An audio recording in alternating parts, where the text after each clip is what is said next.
A while back, I made a video talking about the new Pokemon anime and the many advantages that I felt it had compared to the games. To briefly recap, I found that the show's greatest strength was the way it was able to portray Pokemon battles. Trainers in Horizons are shown to repeatedly utilize moves and even the environment in ways that are basically impossible in the main games.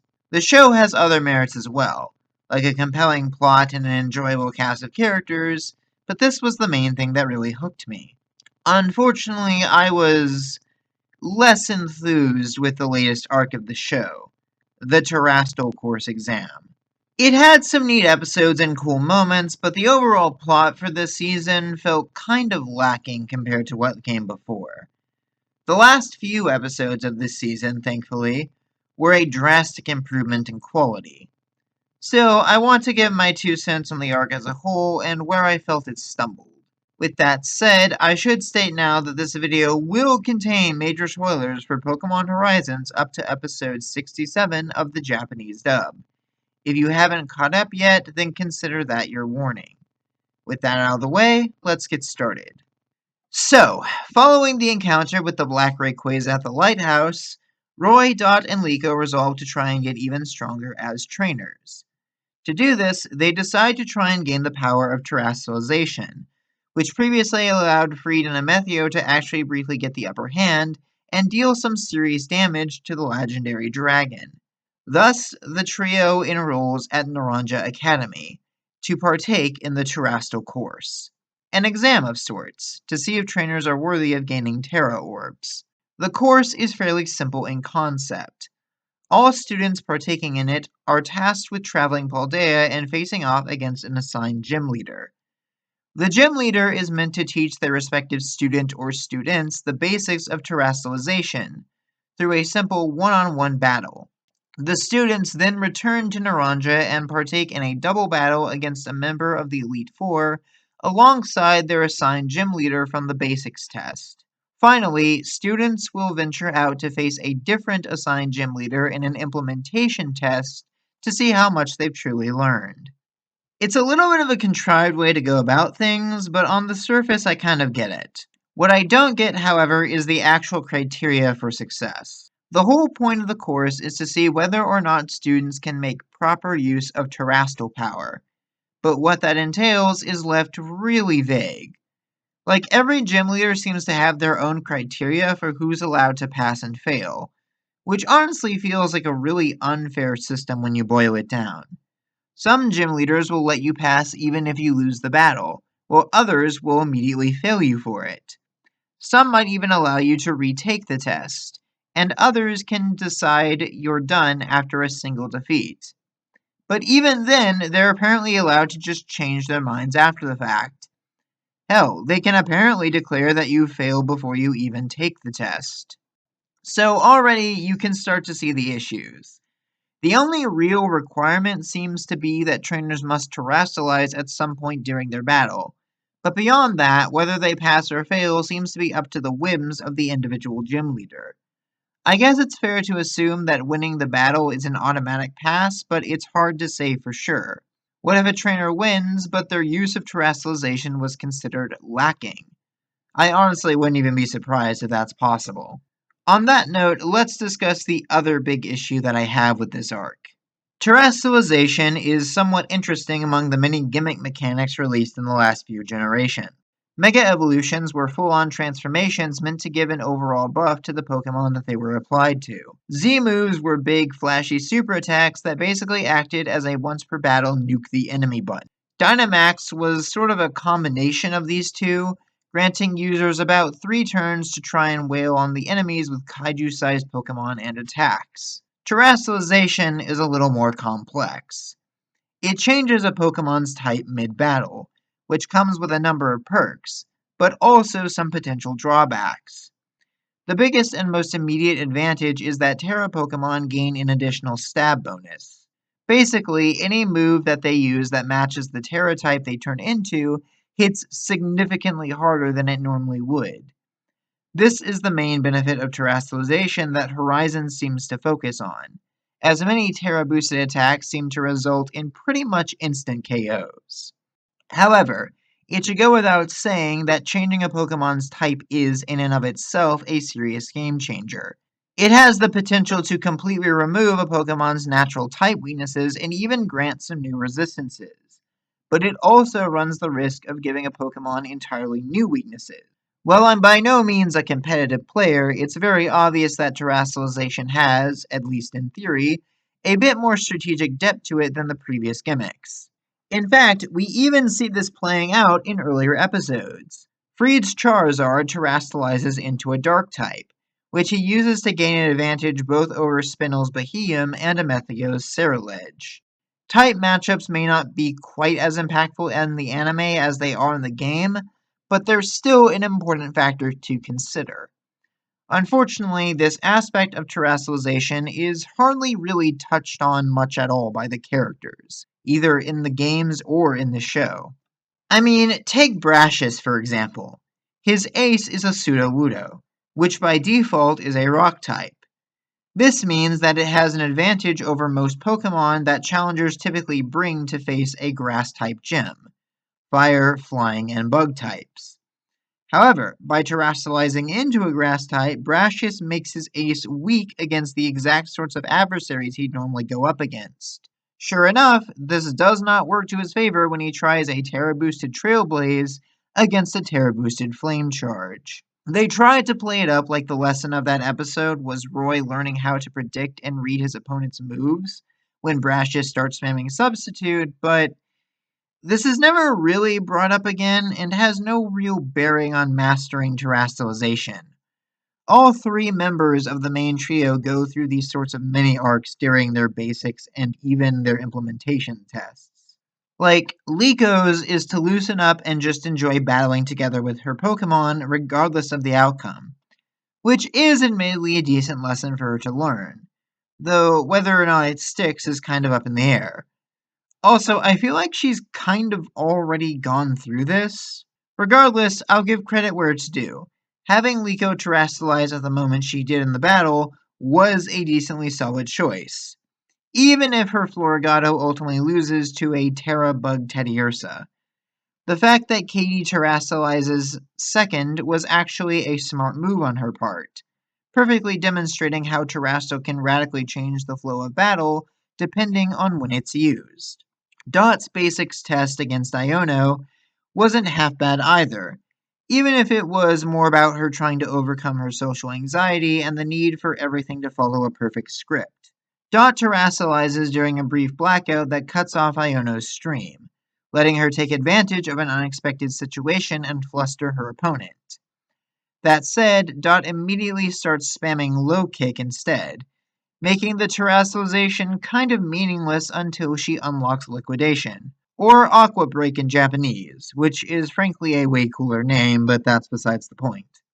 Anyways, Iono terrestrializes her Billy Bolt and proceeds to one-shot Quaxley with a Terra-boosted Discharge. The outcome of Dot's trial is more or less the same as Liko's, hammering in the same point. Type matchups are an extremely important factor to consider when making use of terrestrialization. Both Liko and Dot tried taking on gym leaders that their starters were weak against, and got absolutely wrecked for it. Even so, Iono still passes Dot for having fun while battling. So, basically the same reason Liko passed, I guess. The implementation tests go a bit less smoothly. For one thing, this is where a running issue with this show really starts to overstay its welcome. See, each of the main trio has two Pokemon at this point, but Liko, Roy, and Dot tend to fight pretty much exclusively with their starters. Dot has had a Tinkatink for roughly 2 entire seasons by this point, but her fight with Larry is literally the first time her Tinkatink ever gets to battle. Frankly, I'm surprised Dot even knows what moves she has. Despite an admittedly cool scene where Tinkatink and Dunsparce clash like Beyblades, Tinkatink gets utterly destroyed and Dot has to basically 2v1 the rest of the test with a weakened Quaxley. Dot starts to once again freak out a bit that her plans are going so poorly, and Larry's advice is simply for her to work with her Pokemon. This is enough for Dot to once again start improvising some techniques to turn the tides, and Quaxley even evolves in the process. The newly evolved Quaxwell terastalizes and starts to get the upper hand. But then Staraptor terastalizes and proceeds to one-shot Quaxwell with Facade, despite not having a type advantage or any active status effects, because Facade is a move that gets stronger if the user has status effects, which it did not. This one was kind of a letdown, I think. Despite just evolving and terastalizing, Dot's starter gets destroyed before it even really gets to do much. Allow me to clarify, I don't necessarily mind the idea of the protagonist losing battles from time to time, but this is a double triumphant moment that gets cut hilariously short. It's a near total repeat of the Iono battle, and I don't particularly feel like Dot walked away from this confrontation having seriously learned anything new. Larry's reasons for passing her are valid, at least, minus the part about fighting effectively with two Pokemon. Tinkatink was woefully underprepared for combat, which could have served as a motivator for Dot to start training her more seriously, but she does not. But I guess her timing on terastalization was good enough, so she gets a pass. Roy's implementation test sees him going up against Rhyme. Long story short, he botches it by being a bit of a doofus. See, Roy's got this thing where he and Fuecoco sing together to hype each other up, which Roy takes to be the key to victory. He thinks by just singing in tense situations, he and his starter can power through anything. Rhyme gives him a Gen 1 reality check by reminding him that just trying hard enough isn't always the answer, and sometimes he needs to fight smarter, not harder. Never mind that being something that I thought he already learned from Bashus's battle. Though, what Rhyme actually tells him is that he's a failure of a trainer for panicking in a tense situation and terastalizing out of desperation. Also, for not really understanding why he and Fuecoco sing. Rhyme fails Roy for his test. But after he does a bit of a training montage, Roy comes back to try again, and Rhyme decides that this is allowed now. Roy then starts singing a new song that basically consists of shouting "hey" over and over again to a beat, and even gets the audience to join him. So, Roy sings his way to victory after all because he now understands that singing is not just a trick to winning, it's how he and Fuecoco grow closer. Which I don't think was ever in question since singing was how he and Fuecoco found each other after being separated on a snowy mountain episodes prior. It's how they met and bonded all the way back from the start of the show. These two episodes really feel like they're just inventing a problem for Roy to overcome out of something that was never really an issue before. Finally, there is Liko's implementation test, in which she once again goes up against the gym leader with a type advantage against her main partner.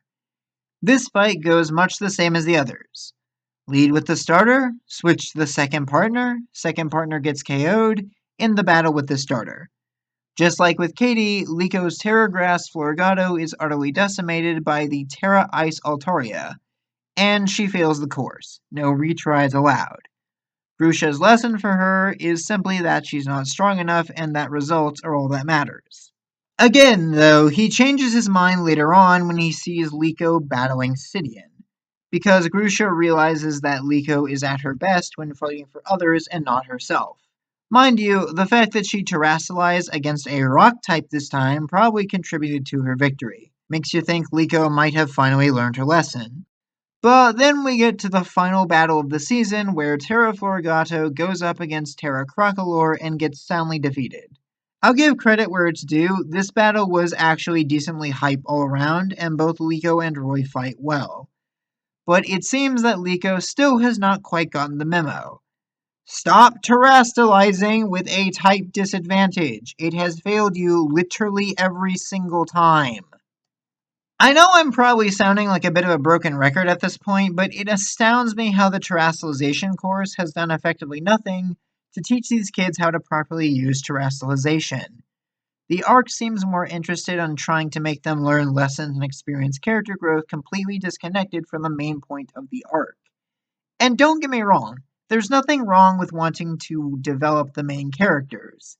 But surely there are ways to do that and have it actually tie back into the main overall theme of the season. I mean, for example, let's try rewriting Liko's implementation exam. I think Terra Hatrim would have fared a lot better against Grusha, especially because we don't know its Terra type yet. Maybe we could make it Terra Fairy and have her pull out a Dazzling Gleam. It wouldn't have been super effective on Titan, but it certainly would have done solid damage as a special move against a physical tank, especially since Titan was previously shrugging off all of Florigato's attacks, most of which are physical. Once Titan is down, Grusha brings out Altaria and terastalizes to remove the dragon's weakness to Fairy. Altaria manages to beat Hatrim, leaving Liko with nothing but her Florigato to finish the fight with. Now, she's at a type disadvantage and has no more Terra Orb to use. Liko starts to panic, not sure what to do when facing a terastalized foe without the ability to do the same.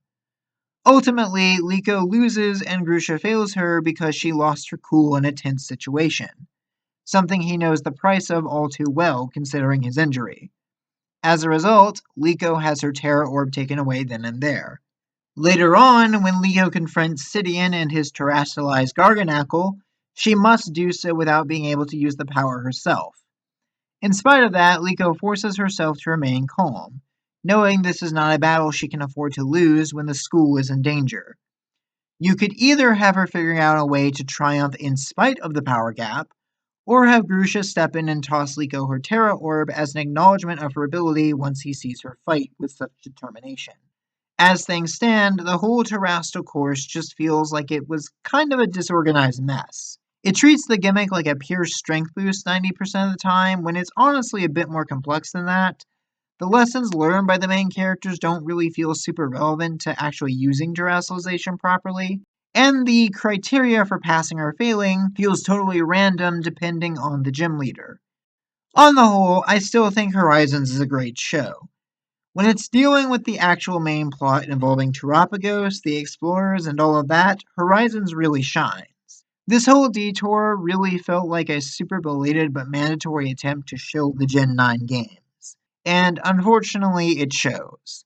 The usual amount of care and effort I get from Horizons just feels severely lacking here. Hopefully, things will start to pick up again now that we're finally leaving Naranja Academy behind.